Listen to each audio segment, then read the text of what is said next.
Olá e boas-vindas a mais um mergulho profundo nas nossas fontes. É muito bom estar aqui de novo. E hoje nós temos um material absolutamente fascinante em mãos para explorar. Com certeza, é um texto bem denso, né? Muito denso. Capítulo 32 do livro de Gênesis. Isso mesmo. A nossa grande missão com esse mergulho hoje é tentar decodificar a mente, o medo e aquela transformação radical do personagem Jacó. Aham. A ideia é extrair as lições sobre identidade que o material aponta e, claro, entender como a mente humana lida com aqueles fantasmas do passado que inevitavelmente batem à nossa porta cedo ou tarde. Exato. Ninguém escapa do próprio passado para sempre. E é excelente estar aqui para essa troca justamente por isso.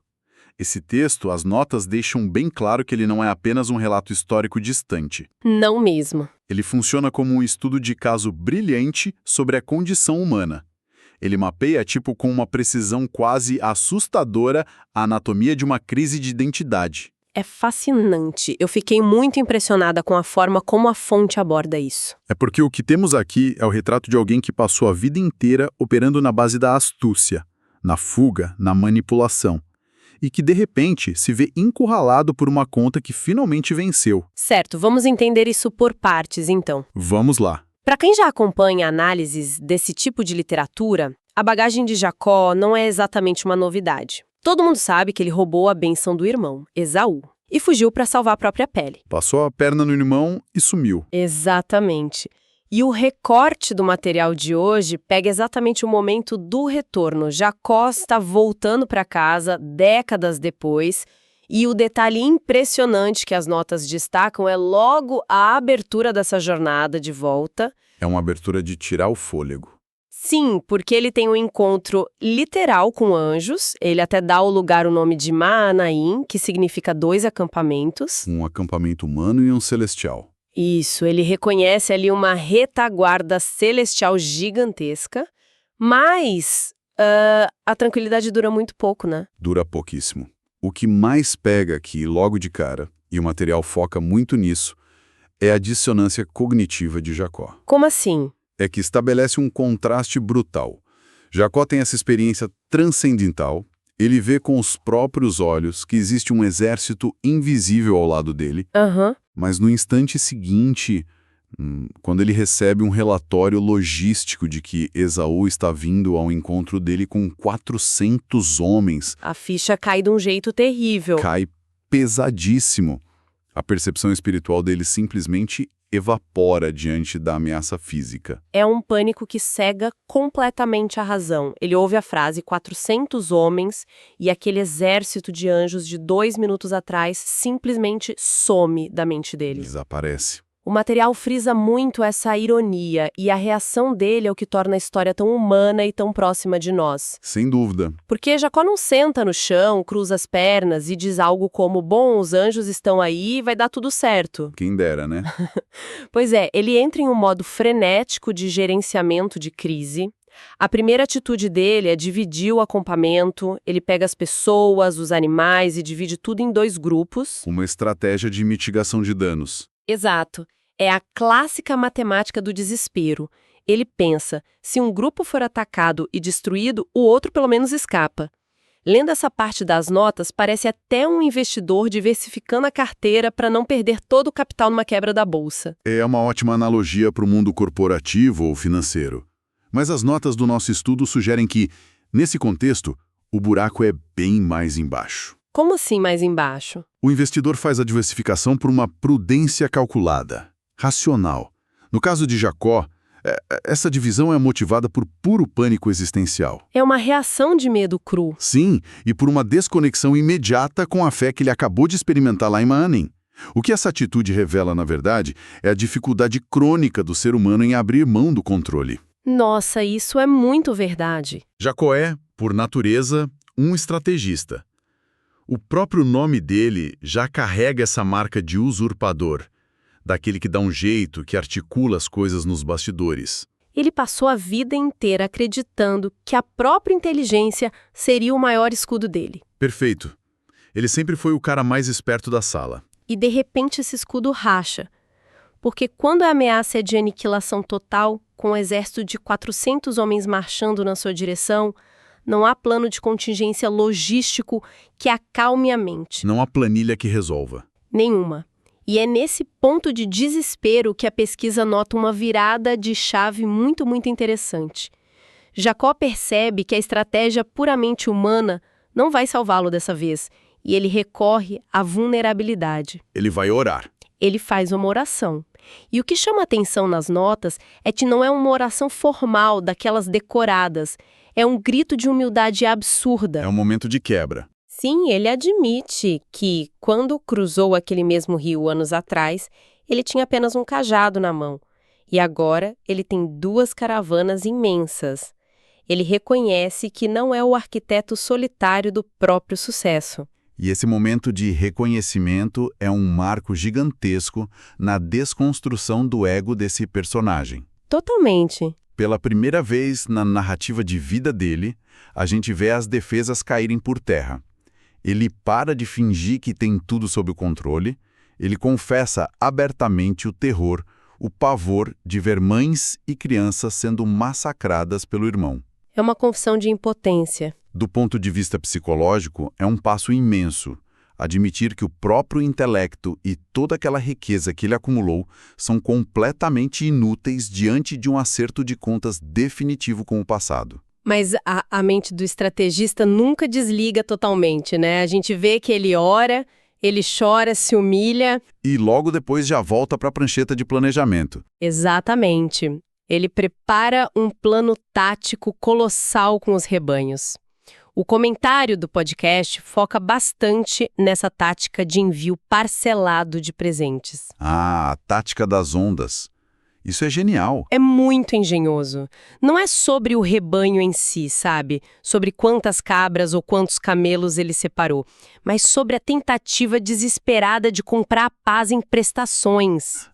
Ele manda os rebanhos em ondas sucessivas, com espaços de tempo entre eles.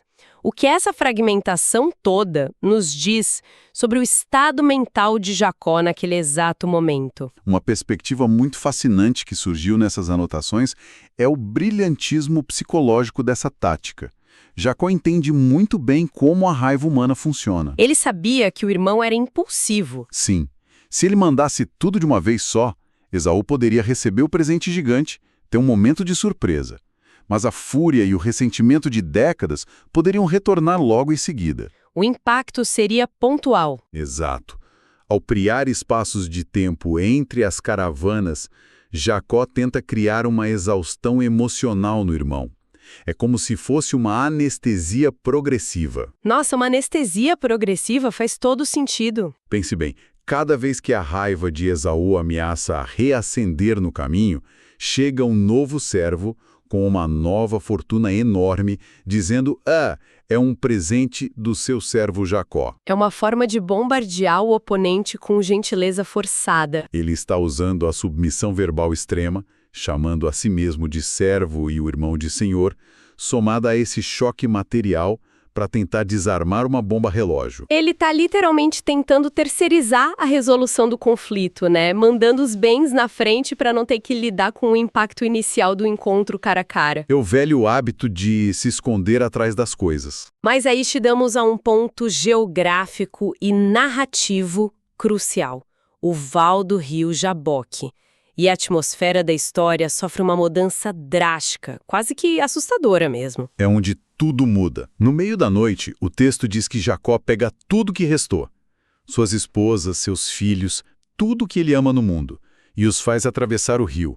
Ele manda todos para longe dele. Ele esvazia o próprio acampamento. E ele fica lá, completamente só, na escuridão total. Eu fiquei muito curiosa com a análise dessa parte. Olha, esse isolamento voluntário é talvez o elemento mais profundo de todo o texto analisado. As notas apontam que o rio Jaboque funciona ali não apenas como uma barreira de água, uma barreira geográfica. Certo. Ele é uma fronteira liminar, um espaço de transição psicológica e espiritual. Um divisor de águas, literalmente. Literalmente.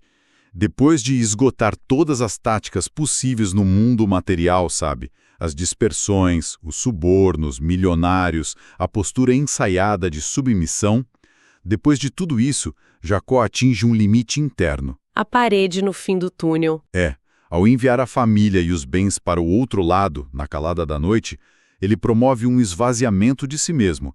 Ele retira do próprio palco tudo aquilo que dava a ele uma identidade no mundo visível. O papel de marido, de pai, de dono de rebanhos gigantescos. Ele se despede de todos os títulos, né? Exatamente.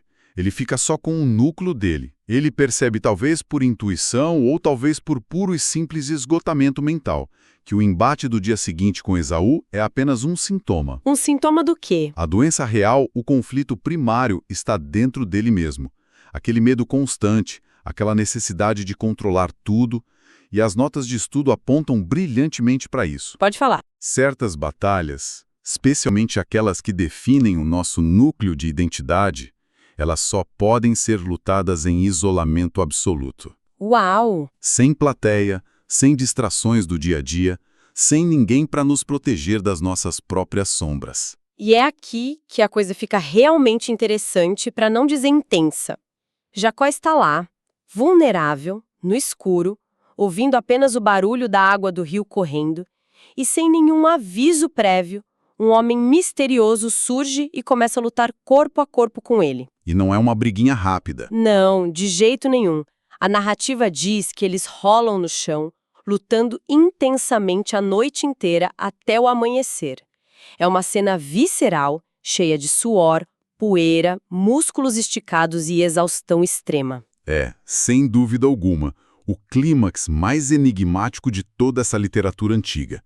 A análise que nós estamos dissecando aqui traz um conceito-chave para explicar isso.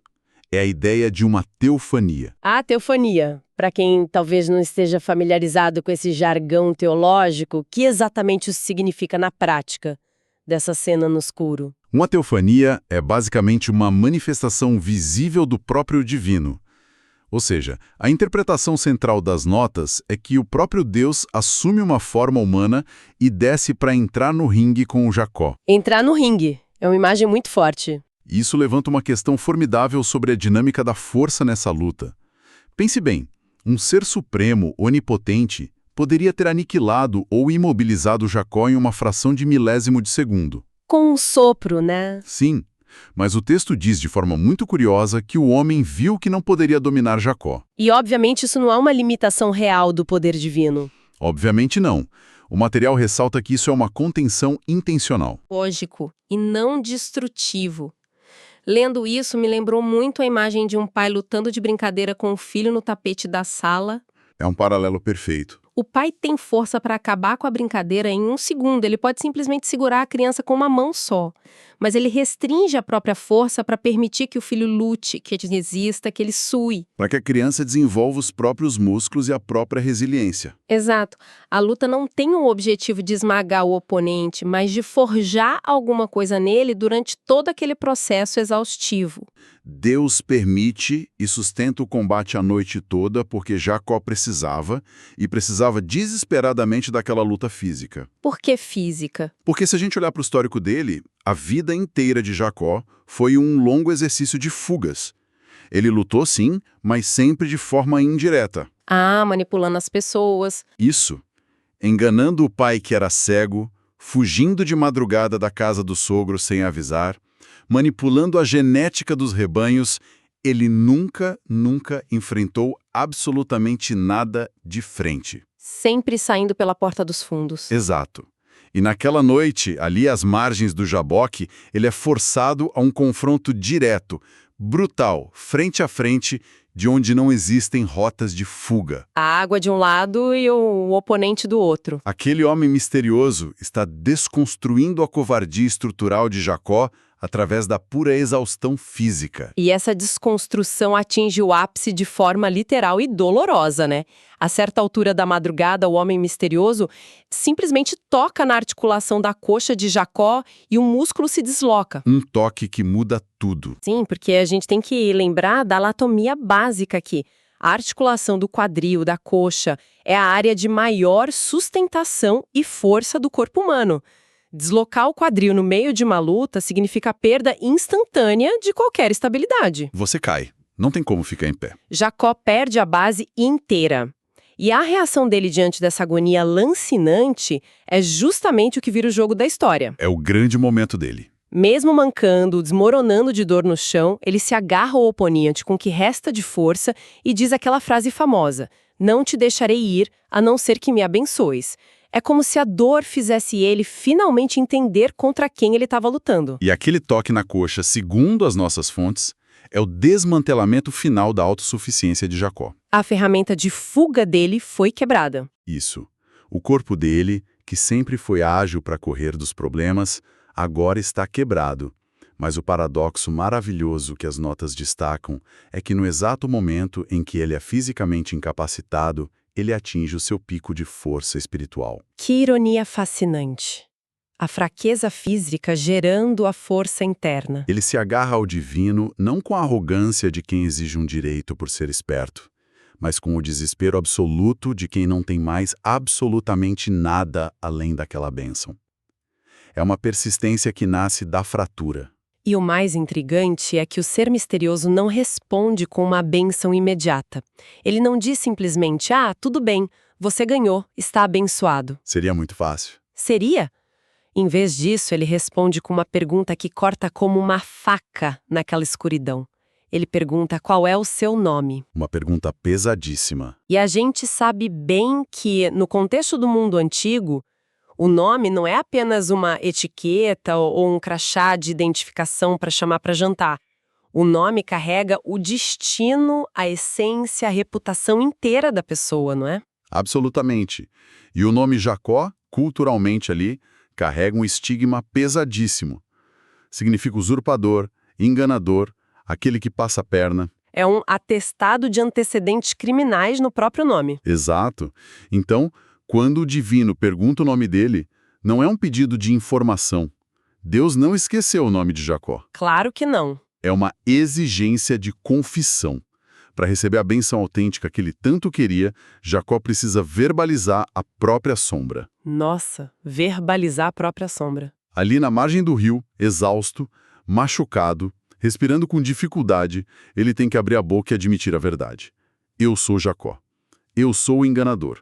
Essa é a minha verdadeira natureza. É um contraste gritante com o passado dele. Demais. Eu lembro que, nas notas sobre os capítulos anteriores, quando ele roubou a bênção do pai, o Isaac, que estava cego, perguntou exatamente a mesma coisa. Quem é você, meu filho? E o que ele respondeu lá atrás? Ele mentiu na cara dura. Ele disse: eu sou Esaú, o seu primogênito. Ele se escondeu atrás da identidade do irmão para roubar a bênção. Mas agora no escuro do Jaboque não tem irmão para usar de máscara. Não tem. Ele não pode mais usar máscara. Ele é forçado a confrontar a própria identidade corrompida se quiser sair dali vivo e abençoado. E é essa admissão nua e crua, sem defesas, sem desculpas, que limpa o terreno para a verdadeira transformação. A mudança profunda não acontece apenas porque ele lutou bem fisicamente, mas porque ele cedeu à verdade sobre si mesmo. A verdade liberta, né? E a resposta do divino diante dessa confissão é imediata e definitiva. Ele diz: seu nome não será mais Jacó, mas Israel, porque você lutou com Deus e com os homens e venceu. De enganador para aquele que luta com Deus. É uma reconfiguração na raiz da identidade do cara. A mentira estrutural da vida dele é substituída pelo confronto direto e purificador com o sagrado. É de arrepiar. E aí amanhã finalmente chega. O sol nasce. O texto diz que Jacó dá àquele lugar o nome de Peniel. Que quer dizer face de Deus. Isso. Ele fica maravilhado pelo fato de ter visto a Deus face a face e, incrivelmente, ter sobrevivido para contar a história. Mas tem um detalhe. Ele não sai de lá pulando de alegria como quem acabou de ganhar na loteria. A marca da luta. A cena final desse arco narrativo que o material destaca mostra ele atravessando o rio de volta, rumo àquele encontro inevitável com Esau que o aterrorizava. Mas ele está mancando. A perna deslocada deixou uma marca permanente. O estudo até levanta um fato cultural fascinante sobre isso. Essa ferida física originou uma tradição milenar entre os israelitas de não consumirem aquele músculo específico dos animais em memória daquela noite no Jaboque. A cicatriz virou um monumento histórico para um povo inteiro. O mancar de Jacó é, para mim, um dos símbolos mais ricos de toda essa narrativa que nós exploramos hoje. Ele representa o paradoxo supremo daquele encontro no escuro. Em que sentido? Aquele defeito na marcha, aquele mancar, é simultaneamente o atestado da fraqueza humana dele e a medalha de ouro da vitória espiritual. É um troféu dolorido. Pense na vulnerabilidade logística que discutimos no início. Ele está indo agora ao encontro de um exército de 400 homens. Que ele acha que quer matá-lo. Sim. E se tudo der errado, ele não pode mais correr. A fuga não é mais uma opção biológica para ele. Ele é obrigado a mancar em direção ao próprio destino, confiando única e exclusivamente na nova identidade que ele acabou de receber. Como as notas do material pontuam de um jeito tão bonito, as grandes transformações sempre deixam um rastro, deixam uma cicatriz. A graça não nos deixa intactos. É impossível encontrar algo tão poderoso e sair do mesmo jeito que entrou. Então, trazendo tudo isso que nós dissecamos para a realidade prática de quem está nos acompanhando hoje, nós exploramos aqui toda a tensão histórica, a psicologia do medo, a parte teológica da teofania, mas as anotações são extremamente ricas em aplicação para o dia a dia. São mesmo. O nível de aplicação prática é altíssimo. Trazendo para o nosso chão, como a gente amarra esses conceitos todos? A síntese de todo esse mergulho nas anotações nos entrega lições muito claras e, eu diria, bem difíceis de ignorar. Qual seria a primeira? A primeira delas é que não existe prescrição para os fantasmas do passado. Não dá para prescrever. Não dá. Assim como Jacó precisou olhar nos olhos de Esaú para fechar um ciclo que estava sangrando por dentro dele há décadas, a gente vê que a fuga crônica de pendências emocionais, relacionais ou mesmo profissionais é uma ilusão gigantesca. A conta sempre chega. O passado é um cobrador implacável e, inevitavelmente, ele nos encontra na estrada. E uma segunda lição que, sinceramente, eu considero a grande virada de chave de todo esse estudo do episódio é a ordem que as coisas precisam acontecer na nossa vida. A prioridade das resoluções. Isso. O alinhamento interno tem que vir antes da resolução externa. Jacó estava em pânico absoluto com o cenário lá de fora, né? O exército vindo, o irmão com sede de vingança, a poeira subindo no horizonte. Ele estava obcecado com o externo. Mas a verdadeira guerra, a guerra que ia definir se ele ia sobreviver ou não, estava acontecendo do lado de dentro. O encontro transformador no escuro à beira daquele rio precisava acontecer antes do abraço de reconciliação no deserto. O problema de fora só pôde ser enfrentado de verdade quando o problema de dentro foi curado. Exatamente. Se ele não tivesse se resolvido com Deus e consigo mesmo, ele provavelmente teria tentado fugir de Esaú de novo. E a terceira lição que eu tiro daqui liga-se diretamente àquela questão do caráter e da identidade que conversamos. A mudança do nome. Uma mudança real na vida não é meramente cosmética. Não é só mudar de estratégia, trocar a roupa ou mudar um comportamento superficial para agradar os outros. Não é um band-aid. É mudar de essência.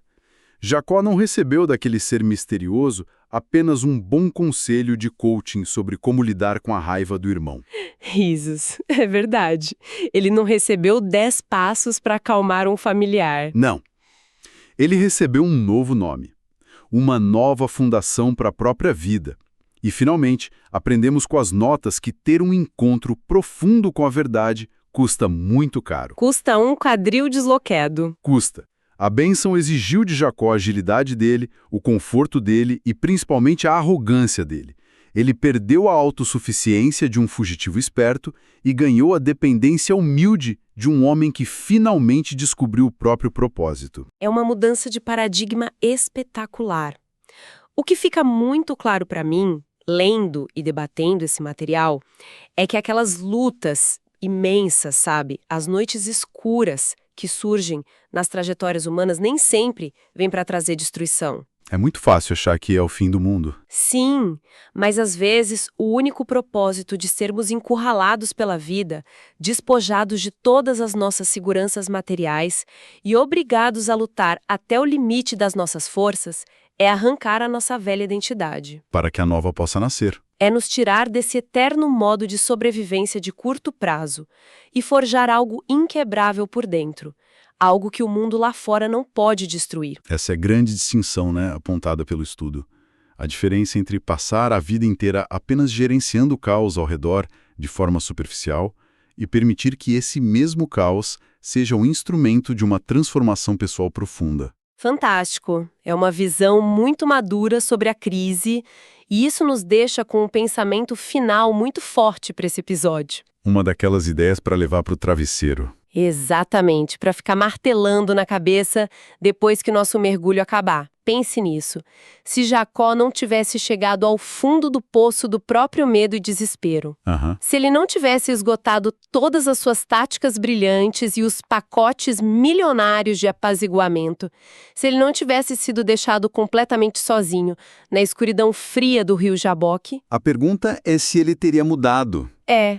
Será que ele teria encontrado a urgência e a força necessárias para confessar a própria farsa e exigir uma identidade verdadeira? A pressão foi o que moldou o diamante da nova identidade dele. É uma provocação essencial para todos que estão refletindo com a gente.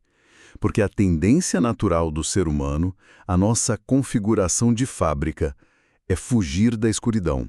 É evitar a dor a todo custo e preencher a solidão com qualquer distração que estiver disponível na nossa mão. O celular, o trabalho, as compras. Qualquer coisa que faça barulho. Mas o texto nos mostra de forma inegável que é justamente no espaço escuro, onde não há mais para onde fugir, que a reconstrução mais valiosa de uma vida pode finalmente começar. Fica então essa grande reflexão para quem nos acompanhou até aqui. Qual seria o rio Jaboque de cada um de nós? Qual é o seu rio? Qual é aquela margem escura e solitária? Aquele confronto interno que aguarda pacientemente para ser atravessado? Sem atalhos, sem distrações baratas e sem as antigas máscaras. Tudo isso para que um novo nome possa finalmente nascer e tomar forma. É uma pergunta que não exige uma resposta imediata aqui e agora. Mas com certeza exige coragem para ser enfrentada quando a noite chegar. Nós agradecemos muito a companhia maravilhosa em mais essa exploração profunda das nossas fontes. Foi um papo excelente, muito rico. Com certeza. Continuem questionando, continuem buscando esse conhecimento que nos transforma por dentro e a gente se encontra na nossa próxima investigação. Até lá!